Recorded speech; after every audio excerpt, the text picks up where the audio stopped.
Ross, sauce it up. Pull up in a ride, yeah, painted with some decals. I ain't never starved, can't be trusting any females. Got a shorty blog, had her texting through the email. Walking right on top, I won't fall, that's a detail. You can call me or send a text, love. Going solo, but I wish you all the best, love. Now this ain't just perfect timing, place it best up. I've been riding in my diamond, that's my Tesla. Yeah, hit it lit, make it bend, yeah, that's what I'm all about. I ain't trust a middleman, had to cash it all out. Black with gangsta, had to let it.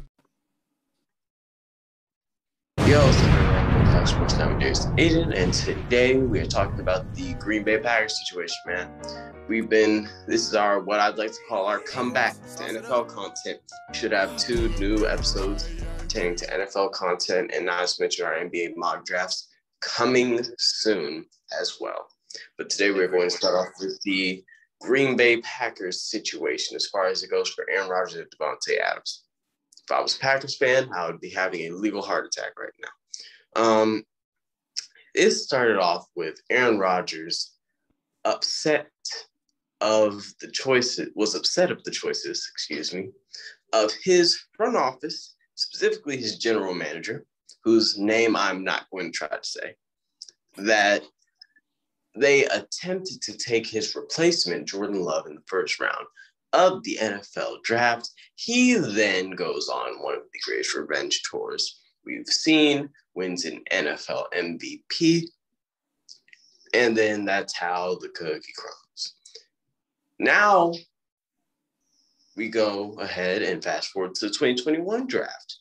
They take, I believe, Eric Stokes, a cornerback, when they literally have one of the best cornerbacks in the league and could have signed a good enough role-playing second option cornerback or even a slot guy, which Eric Stokes is not.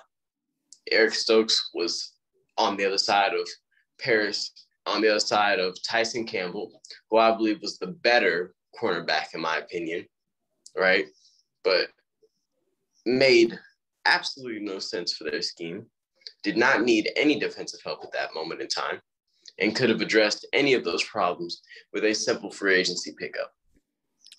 So not only is Aaron Rodgers again angered, but you also chose to release Jake Camaro, one of the receivers that he favorably liked. So here we are.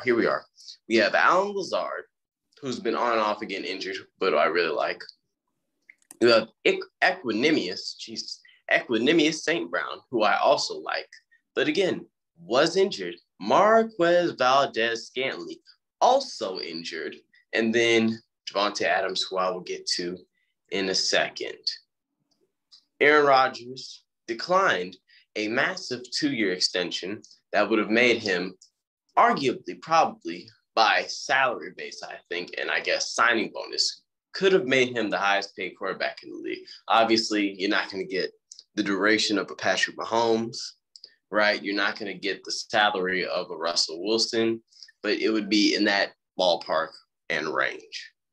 Declined that, then again, making a true statement that it is not about the money.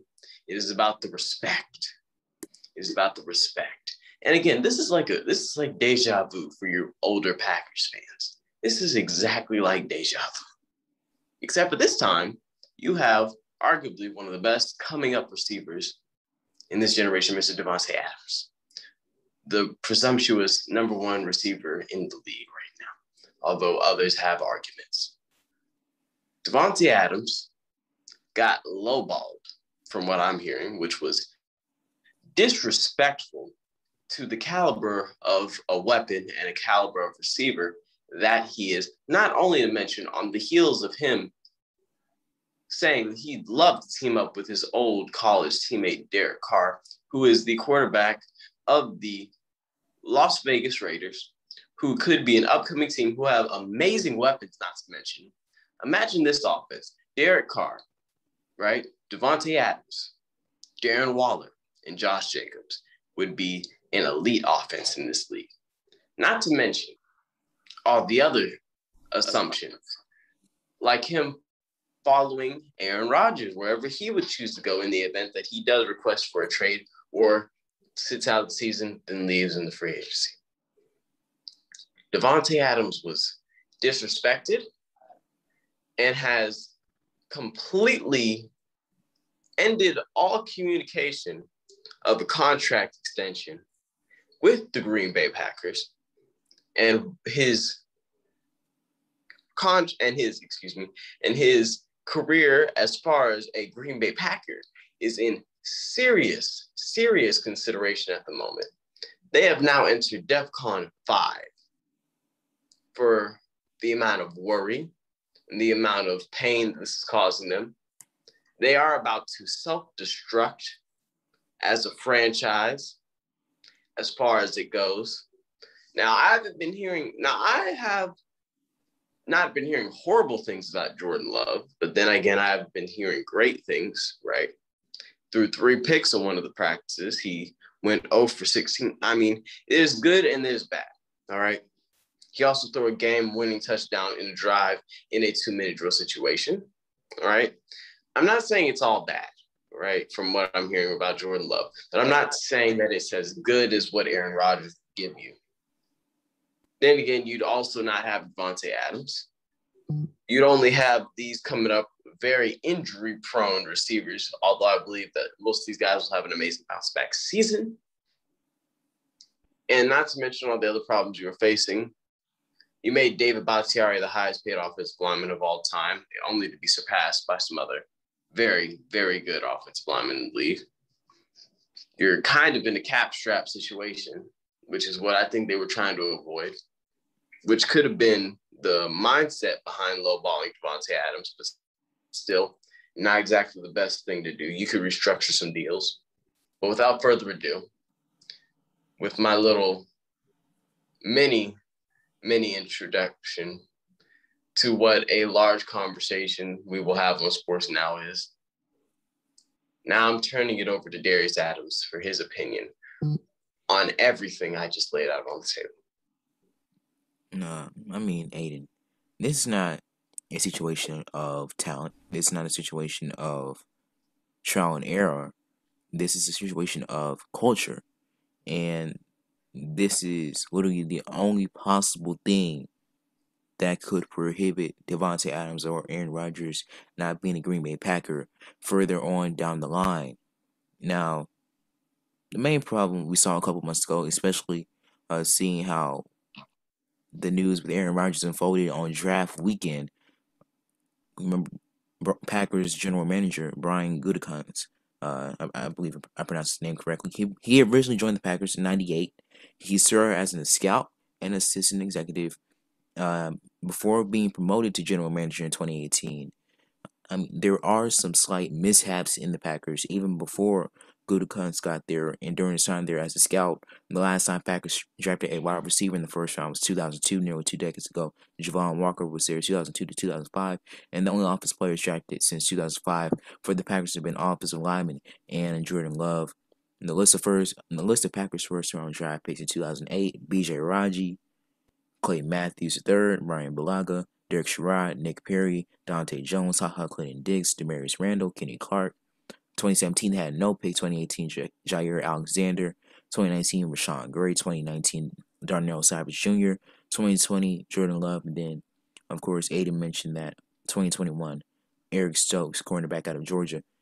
But, I mean, you'll get the defensive ranks for the Packers. I mean, last year they ranked 9th defensively, which is pretty good.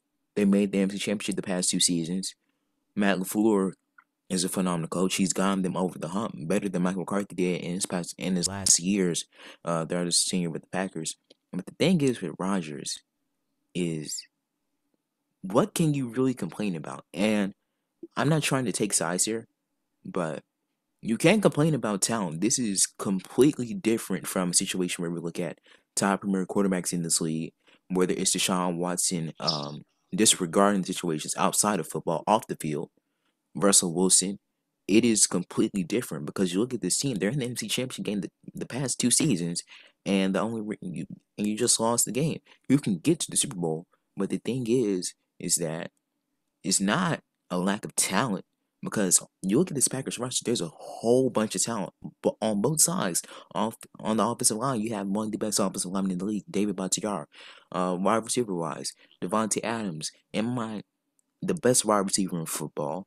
You have Valdez Scanlon, you have Lazard, you have Pro Bowl running back in Aaron Jones. I think that name um gets left out in the conversation for a while now. He signed a big contract in the offseason. Defensively, Kenny Clark, Zadarius Smith, Jair Alexander. Talent wise, you're set. And the Packers could easily compete with Tampa Bay, who in my mind are definitely the favorites to win the Super Bowl this year and favorites to win the NFC.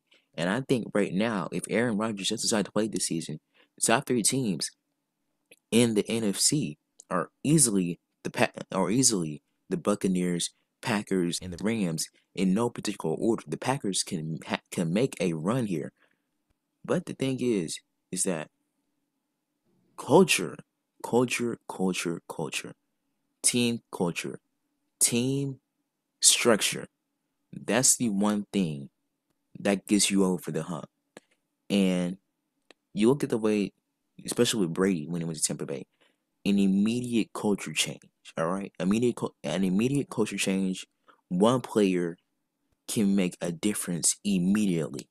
Aaron Rodgers is arguably the greatest talent we've seen in the quarterback position ever.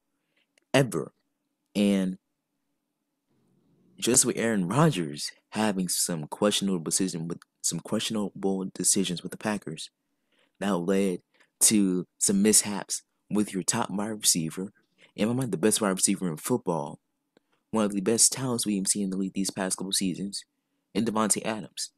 And this is only happening in a matter of months. And you'll get guys like, let's say, Jair Alexander. If Rodgers leaves, if Devontae Adams leaves, Jair Alexander's not going to stay, no matter the salary wise, because Aaron Rodgers is basically your entire organization. If Aaron Rodgers is not happy, the Packers are going down the drain. And that's just how it is. Culture change.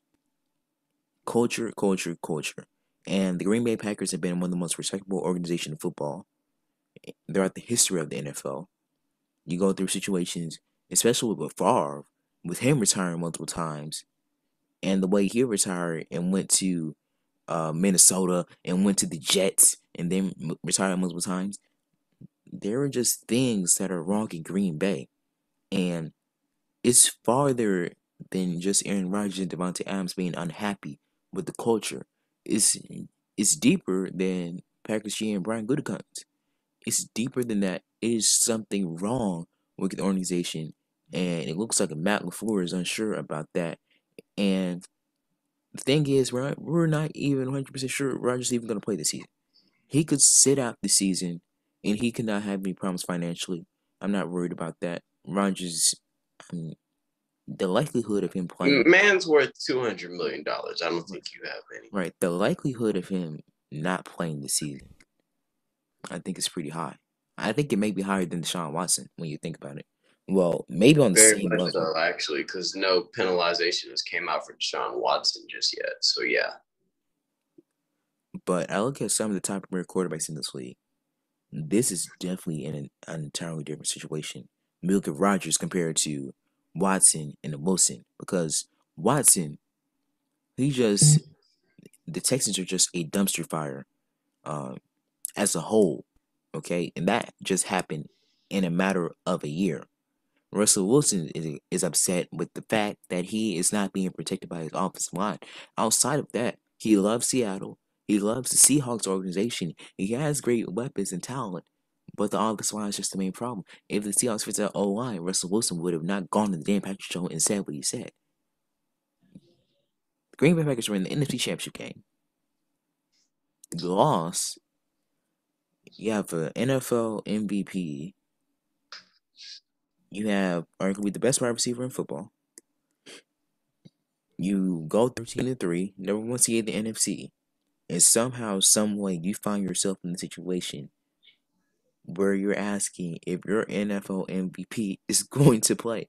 There's something wrong with the Packers, and it's deeper than just the general manager or the talent or the play calling of Matt LaFleur. It is something deeper than that, and I I'm pretty sure we're gonna find something out soon. Well, Aiden, do you have anything else to say, man? No, I think I got out everything that I need to say. In a short synopsis, I don't know what to say, man. I'm concerned. I don't know if it's organizational. I don't know if it's you can blame one person. You obviously can't blame one person. I don't know if one person can fix it either. I think it's just internally something needs to be fixed in the minds of the players, in the minds of the coaches, and in the minds of the front office. I think no, not one person is not at fault, is not at fault. And I think that everybody needs to take some amount of partial blame for this situation. Well, I think that's the best way you can put it, man. Packers are just a dysfunctional organization as of now, and we will see what happens as events unfold in the coming days and the coming weeks. The NFL season is right around the corner. NFL preseason is in 2 weeks, guys. NFL season right around the corner. Again, guys, thank you for joining here. Sports Center is Aiden. If you haven't already, make sure to like, subscribe, comment down below, and also make sure to post notifications for every video and update from my channel. Until everybody, thank you for joining here in Sports Center is Aiden. I'm Darius Sums, and that's Keenan Mustin, and we will see you later, guys. Until then, everybody, peace out. Peace.